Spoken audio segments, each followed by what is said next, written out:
ناظرین، کبھی کسی نے آپ کو اس حد تک توڑا ہو کہ آپ خود کو جوڑنے کی ہمت بھی ہار جائیں؟ کبھی کسی ایک شخص کی وجہ سے شادی جیسے لفظ سے نفرت ہو جائے؟ آج کی کہانی صرف محبت کی نہیں، یہ بربادی کی داستان ہے۔ یہ وہ لمحہ ہے جہاں انسان کہتا ہے، میں اب بن تیرے I am not interested in life. ناظرین، اس ڈائلاگ میں جو درد ہے وہ چیخ چیخ کر یہ بتا رہا ہے کہ یہ کردار صرف ٹوٹا نہیں بلکہ بکھر چکا ہے۔ وہ کہتا ہے، بہت مشکل سے خود کو سمیٹا تھا، اب جتنا بھی کوشش کر لوں خود کو جوڑ نہیں پا رہا۔ یہ وہ سٹیج ہے جہاں انسان جذباتی نہیں بلکہ ذہنی طور پر ختم ہو جاتا ہے۔ یہاں نفرت محبت سے زیادہ طاقتور ہو چکی ہے۔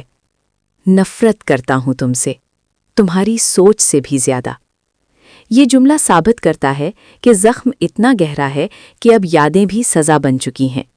اور جب وہ کہتا ہے، شادی بھی نہیں کرنی مجھے، تو سمجھ لیجئے ناظرین کہ یہ صرف ایک رشتہ نہیں ٹوٹا، یہ اعتماد ٹوٹا ہے، یہ خواب مرے ہیں۔ لیکن ناظرین، کہانی یہاں ختم نہیں ہوتی۔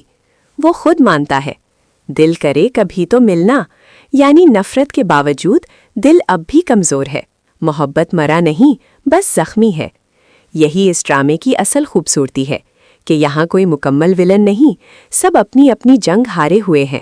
اب سوال یہ ہے ناظرین، کیا یہ نفرت محبت پر ہمیشہ بھاری رہے گی یا ایک ملاقات سب کچھ بدل دے گی؟